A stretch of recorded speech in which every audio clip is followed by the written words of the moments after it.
I'm joined in studio by Leanne DeToy, who's going to share a really fantastic initiative with us. It uses government and information technology to get a message across and to get things done.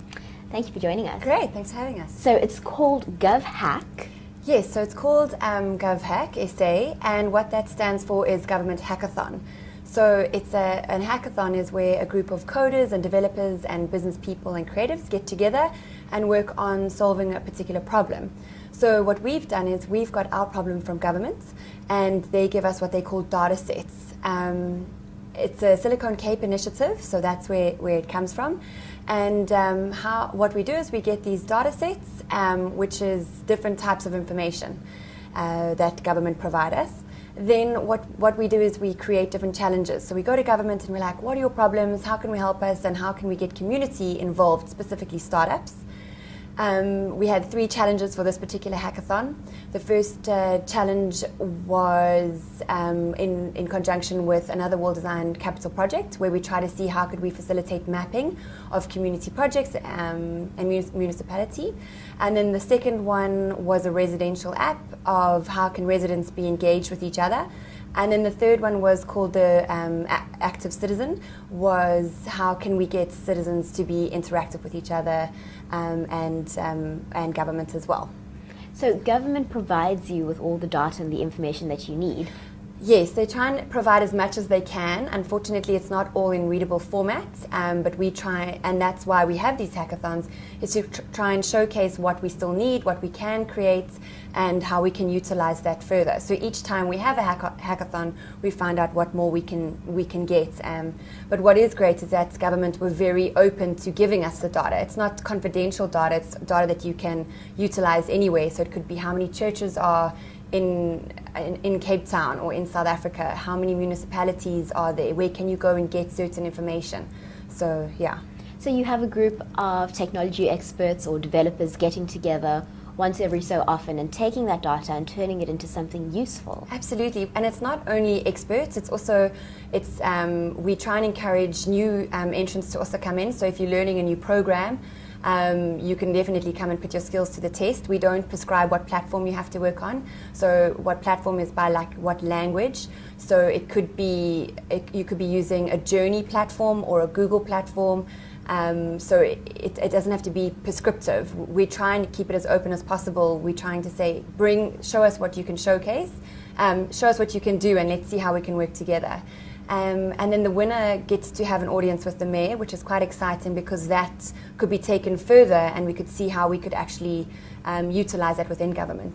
So what happens to the information that comes out of the hackathons after the fact? So one is that coders can use it, developers and coders can use it, and also they are upskilling and sharing knowledge with each other. But I think it's also just to showcase that that government and startups can work together, and that government isn't just a scary entity. You know, they're very approachable, and that you can go there. And also, it's just a really fun day that is had by everyone. We had some amazing people from SendGrid that were here who actually came and spoke to us. They are going around and building ecosystems. So they also came and shared their journey of the hackathons that they run overseas, and it was great to hear that we are of international standard, which is awesome. We do try and run them twice a year. It is a recognized well-designed capital project, so that's also very exciting. So if you ever want to find out about it, it's on. We're on Twitter at the moment, so you can just follow the hashtag WDC241. Now, obviously, technology and innovation in government is something that we desperately need. I mean, we saw in the elections recently that we all walked into a little booth and made a tick on a piece of paper. You know, do you see a lot of potential going forward to use government information in an innovative technological way? Absolutely. I mean, one of the things that we were discussing, we were a bit too late for the elections, was geolocating the line. So you could see if your line was busy or when you should be going. So there's lots of innovative ways that you could be doing it digital. Hopefully that will come, but these are the kind of things that we want to start asking governments and start putting into practice. And I think governments have also put together an innovation hub or an innovation team together. So I think that they are working on it, and I think we need to all be supportive and collaborative together. At the moment, is it just working with the Western Cape government? We've been in discussions with province and local. So I don't know all the different hierarchies and levels.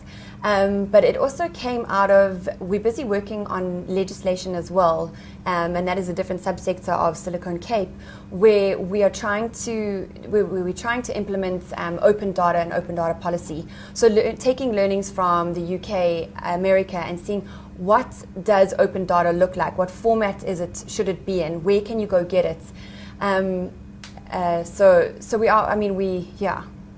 So at the moment, it's just functioning in Cape Town or the Western Cape? At the moment, GovHack is functioning just in Cape Town. Right. But we are looking at expanding. We just, always looking for some sponsors to take us on. But it's definitely not just a provincial. If we could get national data, we would definitely be open to it. So if anyone is out there that could help, we'd be very interested to hear. Well, it's certainly something that's needed. Can you imagine if on a local level or a national level, rather, all government information was being used in this way? It would be a fab initiative. Absolutely. And people could use it for business. We could create algorithms from it. We could try and see when the next trends are coming, where business should be headed. So there are so many different types of uses for it, social impacts and business needs as well.